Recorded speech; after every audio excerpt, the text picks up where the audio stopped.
বন্ধুরা, আমি চলে এসেছি বাঙালবাড়ি রান্নাবান্না চ্যানেলে। তো আজকে আমি বানাবো টোস্ট বিস্কুট দিয়ে রসমালাই। তো টোস্ট বিস্কুট দিয়ে রসমালাই বানাতে গেলে কি কি উপকরণ লাগে আপনারা দেখুন।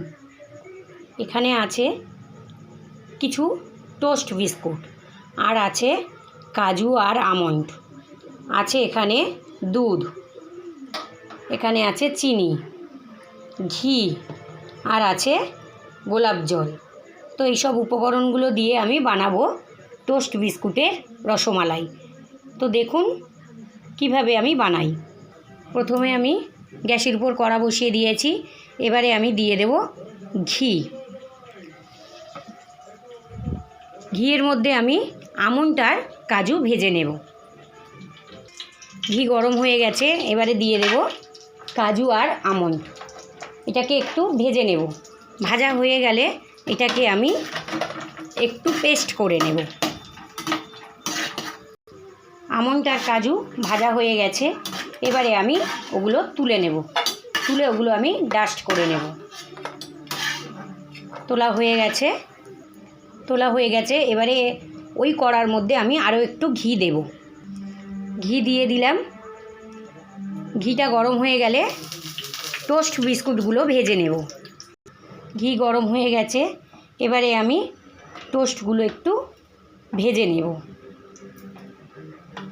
এগুলো ভাজা হয়ে গেলে তুলে নেব। ওদিকে আমি দুধটা গরম বসাবো। এদিকে আমি দুধটা গরম করে নেব। গ্যাসের উপরে বসিয়ে দিয়েছি। দুধটা গরম হয়ে যাক, গেলে ওদিকে টোস্ট বিস্কুটগুলো আমি ভেজে নেব। দেখুন এক পিঠ করে ভাজা হয়ে গেছে, এবারে আমি এগুলোকে উল্টিয়ে তুলে নেব।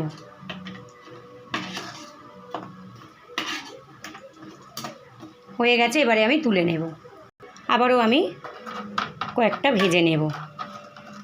এইভাবে আমি সবগুলো ভেজে নেব। দেখুন ভেজে তুলে নিয়েছি। এবারে ওই কড়ার মধ্যে আমি দুধটা ঢেলে দেব। দুধটা আমি ঢেলে দেব। দুধটা ফুটে উঠলে কাজু আর আমন্ড পেস্ট করা দিয়ে দেব। দেখুন আমন্ড আর কাজুটাকে আমি ভালো করে পেস্ট করে নিয়েছি বা গুঁড়ো করে নিয়েছি। এটাকে দুধটা ফুটলে দিয়ে দেব। তো দেখুন দুধটা প্রায় ফুটে এসছে। এবারে আমি দিয়ে দেব আমন্ড আর কাজু গুঁড়ো বা ডাস্ট। এবারে ফুটে উঠলে চিনি দিয়ে দেব। দেখুন ফুটে উঠেছে, এবারে আমি দিয়ে দেব চিনি। চিনিটা গলে আসলে দিয়ে দেব ভেজে রাখা টোস্ট বিস্কুট। তো দেখুন বন্ধুরা, দুধটা ফুটে গেছে, অনেকটা প্রায় ঘন হয়ে গিয়েছে। এবারে আমি দিয়ে দেব ভেজে রাখা টোস্ট বিস্কুট। দিয়ে অল্প একটু ফুটিয়ে আমি নামিয়ে নেব গোলাপ জল দিয়ে। তো দেখুন বন্ধুরা কত সুন্দর হয়েছে আর কত ঘন হয়ে গিয়েছে। তো এবারে আমি গোলাপ জল দিয়ে নামিয়ে নেব। যে অল্প একটু গোলাপ জল দেব, দিয়ে এবারে আমি নামিয়ে নেব। তাহলে রেডি হয়ে গেল টোস্ট বিস্কুটের রসমালাই। তো 5 মিনিট আমি ঢেকে রাখবো। তো দেখুন আমি 5 মিনিট ঢেকে রাখলাম। 5 মিনিট পরে এটাকে নামিয়ে নেব। দেখুন 5 মিনিট হয়ে গেছে, নামিয়ে নিয়েছি। ঢাকনা নামিয়ে দিয়েছি। এবারে আমি এটাকে নামিয়ে আপনাদেরকে দেখাবো। তো দেখুন বন্ধুরা অসাধারণ দেখতে হয়েছে। দেখুন কত সফট, কত নরম হয়েছে। তো এইভাবে আপনারা বাড়িতে বানিয়ে খেয়ে দেখুন, খুব ভালো লাগবে। আর যদি ভালো লেগে থাকে তাহলে অবশ্যই একটা করে লাইক, কমেন্ট, শেয়ার, সাবস্ক্রাইব করে দেবেন।